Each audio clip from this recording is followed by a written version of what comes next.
Mga halaman na swerte sa pintuan mo. Magugulat ka sa resulta nito. Ang video natin ngayon ay ritual po para sa mga swerteng halaman para sa susunod na taon. So meron po tayong mga ritual na ginagawa at ito ay ibinabase natin sa ruling sign ng taon. Ang ibig sabihin, sa 2025 po, ang nakaupong ruling sign ay ang wood snake. Kaya't ibabase natin ang mga ritual na gagawin natin sa mga money plant na meron tayo.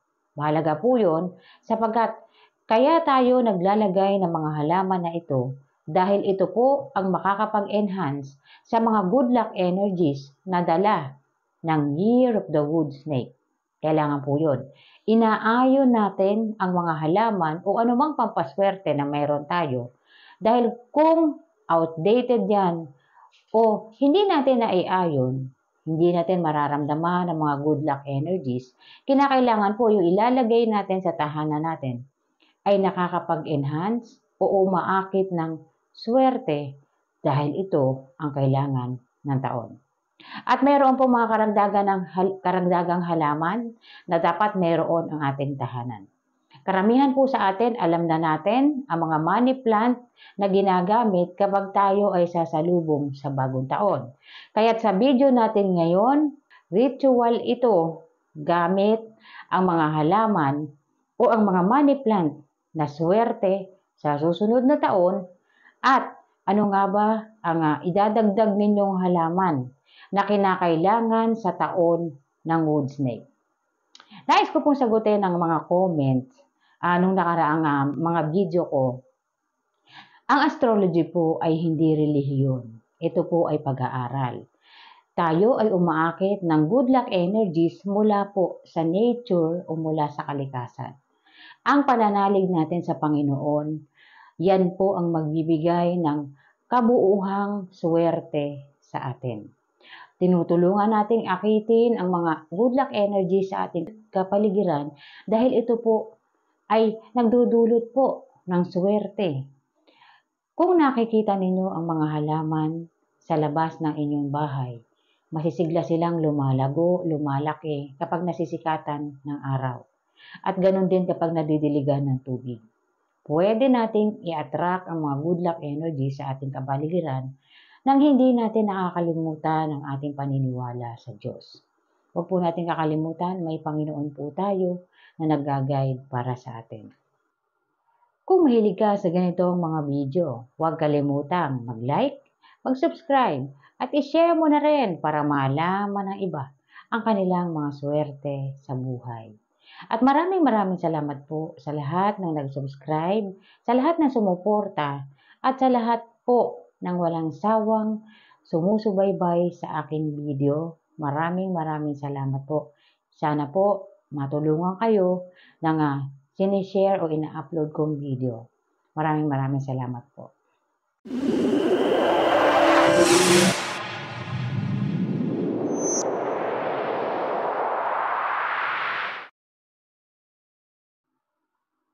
Nine plants ritual. Isa itong pamamaraan upang makasigurado tayo na magkakaroon ng pagbabago ang ating pamumuhay o magkakaroon ng katuparan ang ating mga hiling sa susunod na taon. Ito po isang uri ng ritual na ginagawa kung nagnanais ka ng swerte o nagnanais ka ng biglaan na oportunidad sa buhay. Narito po ang pamamaraan. Kumuha ka ng 9 na halaman. Kung maaari kang bumili ka po ng 9 na uri ng halaman. Iba't ibang uri, iba't ibang laki, depende po sa kakayahan mong bumili. Kahit maliit o anumang laki, basta po buhay yung halaman, hindi po kailangang mahal o mura, basta po halaman na iba-iba, 9 na piraso. Ito po ang gagawin kapag nabili na ninyo ang halaman. Kinakailangan po iwan nyo muna ng isang buong magdamag sa labas ng tahanan ninyo or sa terrace ninyo bago ninyo gawin ang ritual. Ito ay para maalis muna ang mga energies na maaaring nakuha ng halaman doon sa pinagbilhan ninyo.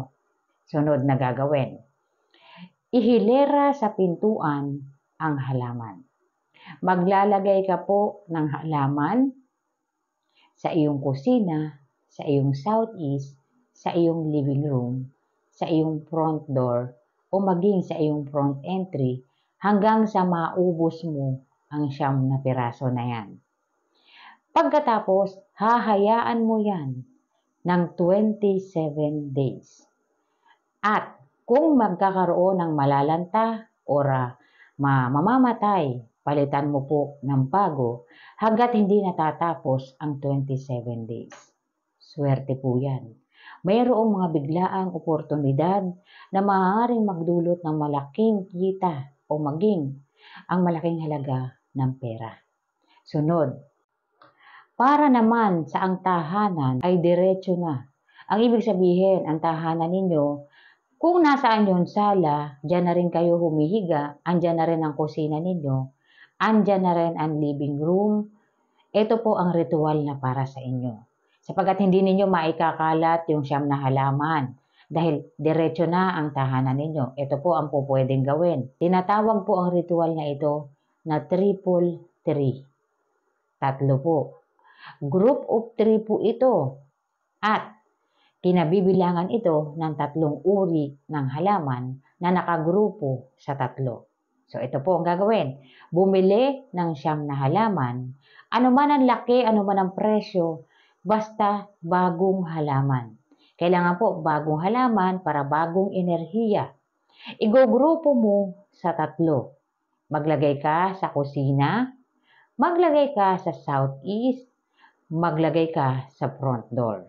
3 po. So, nakagroup po yan sa 3, ilalagay sa kusina, maglalagay sa living room, at maglalagay sa front entry ninyo.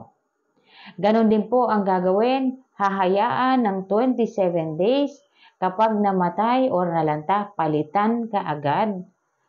Antayin ang 27 days. Maaring magdulot yan ng biglaang swerte para sa inyong lahat.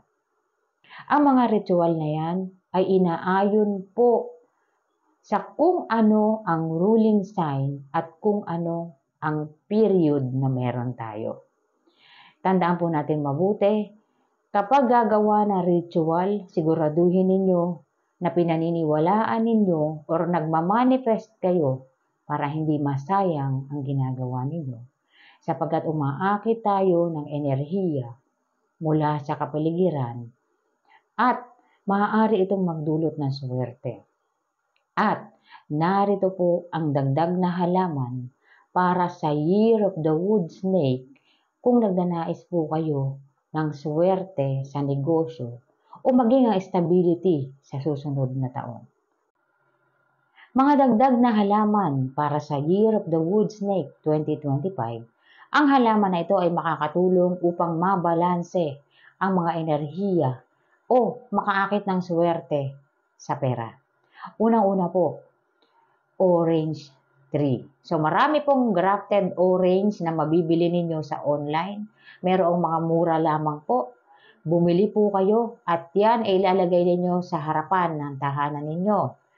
Lalagyan nyo yan ng coins. So kinakailangan lagyan po yan ng 9 coins. Takpan ninyo. Huwag nyo ipapakita yung 9 coins kasi nasa labas yan ng front door natin. Nasa harapan yan ng tahanan natin. Takpan ninyo.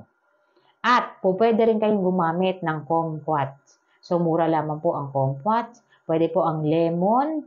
Pwede ang kalamansi. Kung nais ninyong kalamansi, pwede. Pero kinakailangan pong kumuha po kayo ng orange na halaman or maging ang kiat-kiat, kumuha po kayo niyan dahil ang kiat-kiat at ang orange ay matamis. So makakatulong po yan para magkaroon tayo ng tuloy-tuloy at masaganang taon para sa panahon ng wood snake. Ang mga lemon naman at ang kalamansi ay mabisa po. Pangontra yan sa mga kompetensya po sa negosyo sa susunod na taon. Meron naman talaga palagi na mga may kompetisyon sa business.